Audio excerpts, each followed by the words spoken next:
안녕하세요. 대한독립을 외치다 이재국입니다.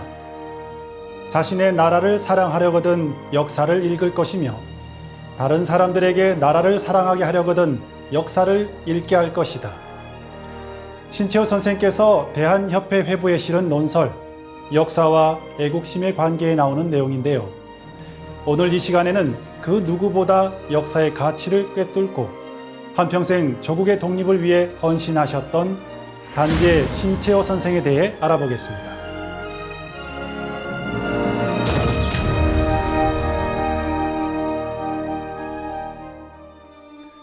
1880년 충남 대덕군에서 태어난 신채호 선생은 10살 전후의 어린 나이에 행시를 짓고 사서 삼경을 독파하여 신동소리를 들었는데요. 그의 재능을 알아본 중추원 부의장 신기선의 추천으로 성균관에 입학하여 26세에 성균관 박사가 되었습니다. 하지만 그의 포부는 과거의 학문을 답습하는 것이 아닌 신사상으로 국민을 계몽하는 것이었습니다. 관직에 나아갈 뜻을 버린 후 독립협회와 만민공동회에서 활동하고 고향의 문동학원과 산동학원을 설립하여 애국계몽운동과 신교육운동을 전개한 것이 이를 증명하고 있죠. 그러던 그의 인생에 새로운 전환점이 찾아오는데요.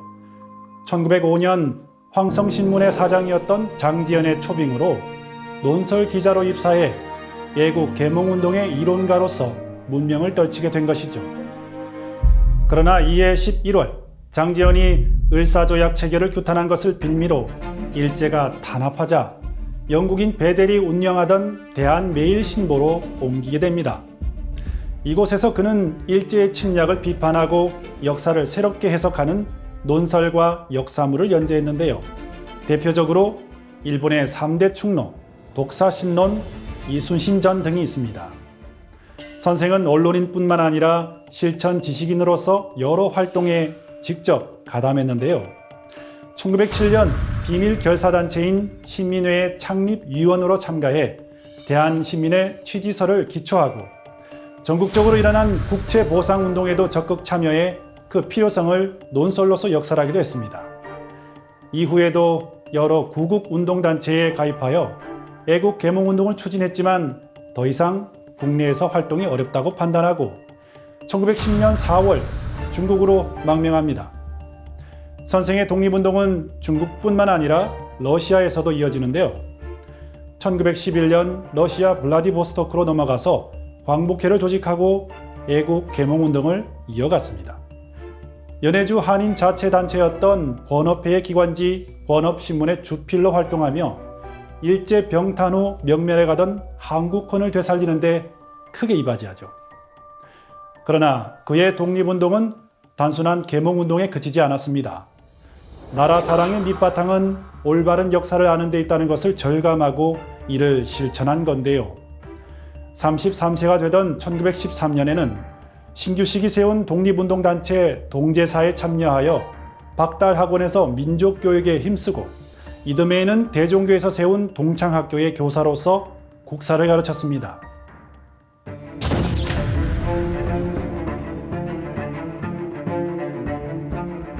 (1918년) 말에 이르러 제1차 세계대전의 종결에 가까워지자 국외의 망명 지도자들은 국제정세의 변동에 능동적으로 대처하기 위한 방책을 모색했는데요.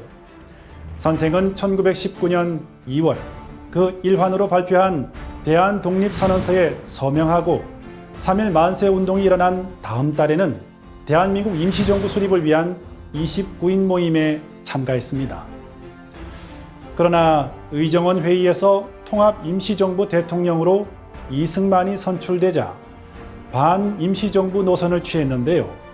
그해 10월 신대한지를 발행해서 무장투쟁 노선을 지지하는 언론활동을 하고 신대한동맹단, 군사통일촉성회 등을 조직하여 무장투쟁을 전개한 것이죠. 의열단장 김원봉의 초빙으로 의열단의 독립운동 노선과 투쟁 방법을 천명하는 조선혁명선언을 집필한 것도 그가 추구한 무장투쟁 노선의 연장이었습니다. 강도 일본이 우리의 국호를 없이 하며 우리의 정권을 빼앗으며 우리의 생존적 필요 조건을 다 박탈하여 온갖 만행을 거침없이 자행하는 강도 정치가 조선 민족 생존의 적임을 선언함과 동시에 혁명으로 우리의 생존인 적인 강도 일본을 살벌하는 것이 조선 민족의 정당한 수단이다. 선생이 작성한 조선혁명선언은 국내외 동포들에게 일제에 대한 적개심과 독립사상을 한층 드높이는 계기가 됐습니다.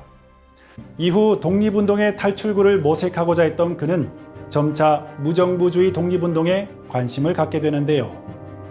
1926년에는 제중국 조선 무정부주의자 동맹에 가입하고 이듬해에는 무정부주의 동방연맹의 조선 대표로 참석했습니다.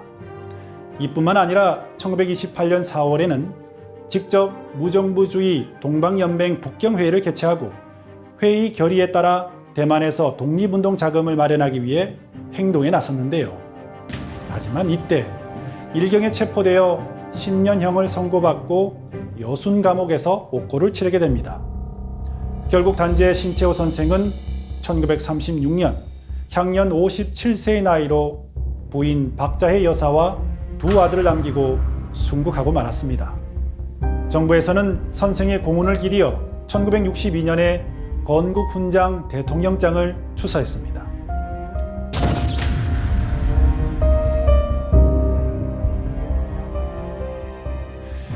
그런데 우리가 주목할 점은 신채호 선생의 독립운동이 다른 분들과는 확연히 달랐다는 것입니다.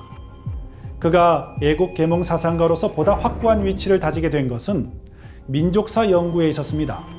당시는 중국 중심의 중화사관에 입각한 유교 사학이 뿌리내렸을 뿐만 아니라 일본 사학자들이 조선사 등을 저술하여 왜곡된 역사를 우리 민족에게 주입하고 있었습니다. 한사군설과 임나 일본부설을 날조해서 조선이 고대 이래로 중국과 일본에 복속되었다는 식민사관을 퍼뜨린 것이죠. 그래서 신채호 선생은 올바른 역사를 저술해서 알리는 일이 시급함을 통감하고 중화사관과 식민사관을 비판하면서 자주적이며 실증적인 한국 고대사 재구성에 노력했는데요. 1914년에 광개토 대왕릉비를 비롯하여 만주 일대의 고구려와 대진국의 유적을 답사한 일은 선생이 조선 상고문화사, 조선 상고사, 조선사 연구초를 집필하는 데 실증적 토대가 되었습니다. 특히 그는 전후사만고에서 전사만과 후사만이 있다고 갈파했는데요. 우리가 교과서에서 배우는 한강 이남의 소국 연합체인 마한, 변한, 진안의 후사만이 있기 이전에 이미 단군 조선이 나라를 진안, 변한, 마한의 3한으로 나누어 다스렸다는 사실을 밝힌 것이죠.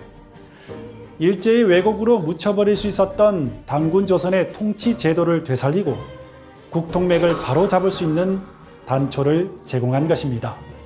하지만 단군을 신화로 여기고 기자와 위만부터 단군 조선의 역사로 가르치는 것이 현재 역사 교과서인데요. 그래서 사만도 후사만인 남사만부터 교과서에 등장하고 있죠. 조선 역사학의 선구자로 평가받는 단재 신채호 선생은 직접 현장을 발로 누비며 누구보다 사실에 가까운 진짜 역사를 서술하고자 노력했는데요. 하지만 그의 헌신과 달리 아직도 우리 역사학계는 중화사관과 식민사학의 어두운 그림자에서 벗어나지 못하고 있습니다. 무정신의 역사는 무정신의 민족을 낳으며 무정신의 국가를 만들 것이니 어찌 두렵지 아니하리요. 민족의 앞날을 걱정했던 신채호 선생의 외침은 21세기를 살아가는 현재 한국인에게도 여전히 유효한데요. 이제 단재사학은 민족사학을 넘어 우리나라 근대사학의 효시로서 자리매김해야 할 것입니다.